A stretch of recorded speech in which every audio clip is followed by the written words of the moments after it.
Hi guys, my name is Emily. Welcome to 2018. I hope you all had a happy and safe new year.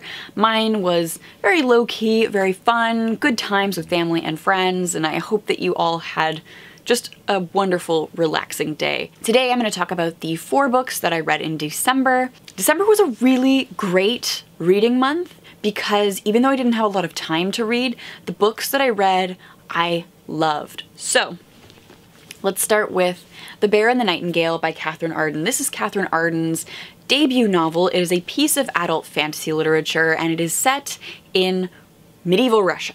So it's the story of Vasilisa. I'm sorry if I'm pronouncing that wrong. That's how I read it on the page and how I think it in my head, so I'm sorry. Vasilisa is the youngest of 4 children and her mother actually dies giving birth to her. Her mother really wants to have this baby, even though it's a really hard winter. It's clearly killing her. It's highly recommended that she get rid of this baby for her own health. The mother, of course, feels that Vasilisa is special. She's special like her grandmother.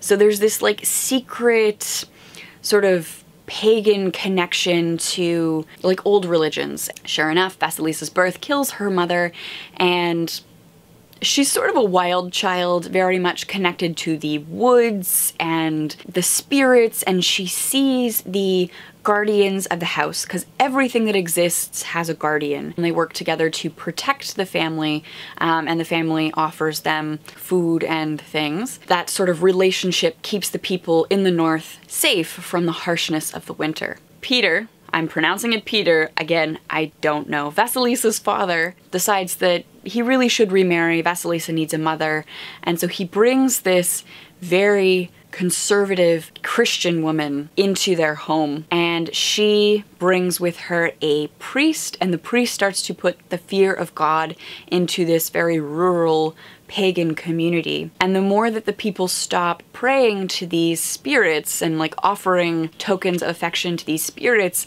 the harsher and harsher winters and the living conditions up north get. Things really go from there. What I really liked was the sort of conflict between Catholicism and pagan religions. I loved the Russian folklore. It actually inspired me to pick up a book of Russian folklore and fairy tales that I'm slowly working my way through, just because the things that are inspiring these stories are fascinating, and I hadn't really stumbled across them in any of the fairy tale courses or children's literature courses that I've taken.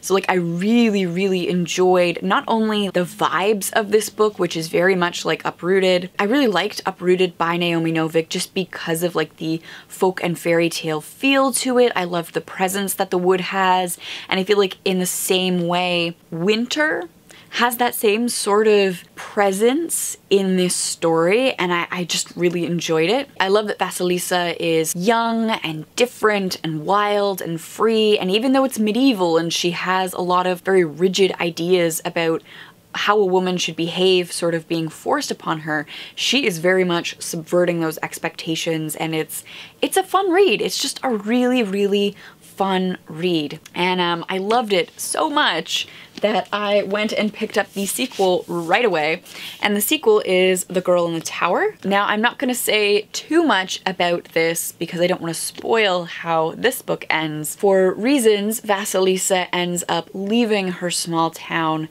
and venturing into the big city. There may or may not be some cross-dressing involved, some more gender subversion, some more folk and fairy tale elements, and they're so good. Like, these are absolutely wonderful. I could see crossover between fans of Tamora Pierce and fans of Katherine Arden. If you liked Uprooted, definitely look into these. And if you like folk and fairy tales, I would say these are right up your alley too, because there is so much folklore in here. It's just really cool. It was something that I hadn't been exposed to before, so I really enjoyed it. The second book that I read is a graphic novel for 9 to 12-year-olds, and that is Witch Boy by Molly Knox Ostertag. This is the story of Aster, and Aster is born into a magical family in which all of the men and boys are taught shape-shifting, and all of the women and girls are taught like the spell casting, potion making. And so magic is very much divided.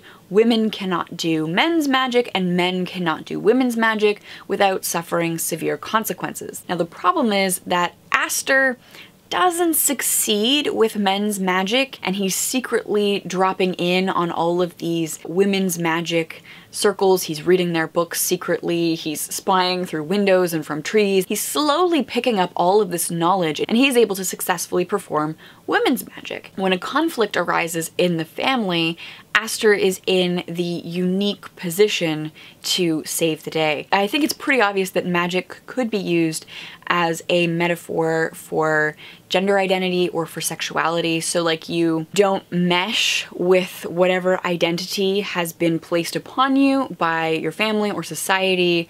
I think this book could be really valuable for opening up those kinds of discussions, and I think it might be helpful for young queer and questioning readers to see this not fitting into your set identity category provided by society, and seeing how that might be questioned and negotiated through the step back of magic opposed to like actually sexuality or gender identity. On top of that, it is beautiful. I really, really enjoy Molly Knox Ostertag's art style. Like, I love how everybody is a little bit rounded. I love the color palette she used. I also just love the representation and the diversity in here in basically all of the important ways. I really, really enjoyed Witch Boy. So I wrapped up December with Akata Witch by Nnedi Okorafor. This book I have been looking at for a while. I read the cover and I was like, oh, that sounds interesting, that sounds up my alley. And I saw one of my coworkers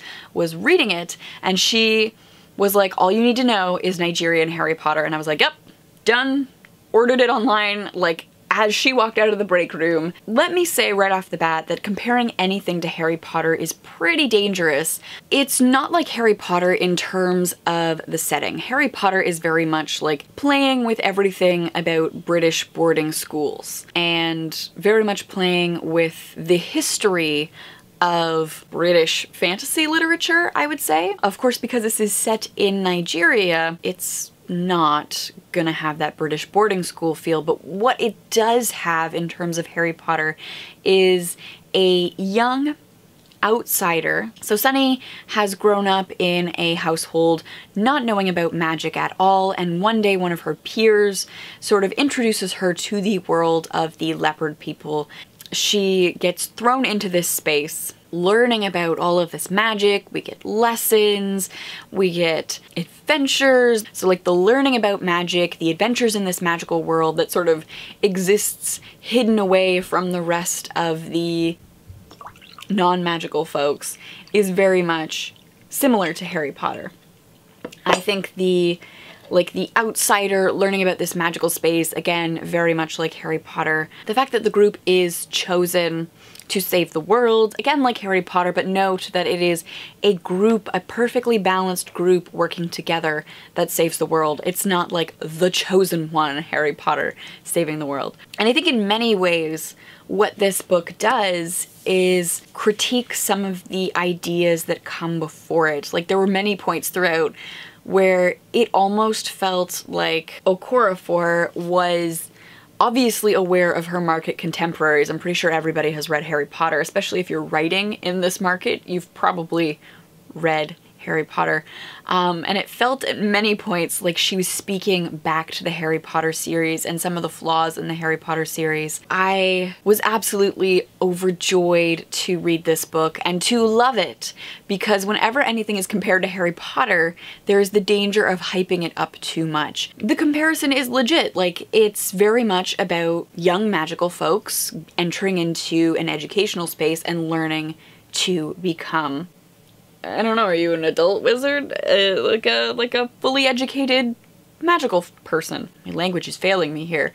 If you were a little bit worried by the comparisons to Harry Potter, I think once you start reading, it's just so radically different with its Nigerian setting and the culture and the food that there's no way that you can mesh them in your mind, if that makes sense. I think part of my own problems whenever something is compared to Harry Potter is I'm like, oh, like, they're going to be the same. I'm going to experience the same joy because they're going to be the same, which is absolutely foolish. But like, it's so clearly working in its own magical universe that is dense and rich and makes its own logical sense that like you can fully see why people are comparing Harry Potter and Akata Witch, but like at the same time appreciate it as its own awesome thing. So like if the hook Nigerian Harry Potter has you worried but excited, I would say go for it, and you will quickly see why it's connected, but I don't think you'll be disappointed. I'm hoping that's making sense, because like I can fully see the comparisons, but at the same time they are nothing alike, and I am still completely filled with joy and excited to read the rest of Sunny's narrative. I do have part 2 and I'm very, very excited to read it. Those are all of the books that I read in December of 2017. Let me know in the comments down below, how was your December? Did you end up reading a lot, or was it also super busy for you? Let me know your favorite read from the month in the comments down below. Thank you so much for watching, and I will see you soon. Bye!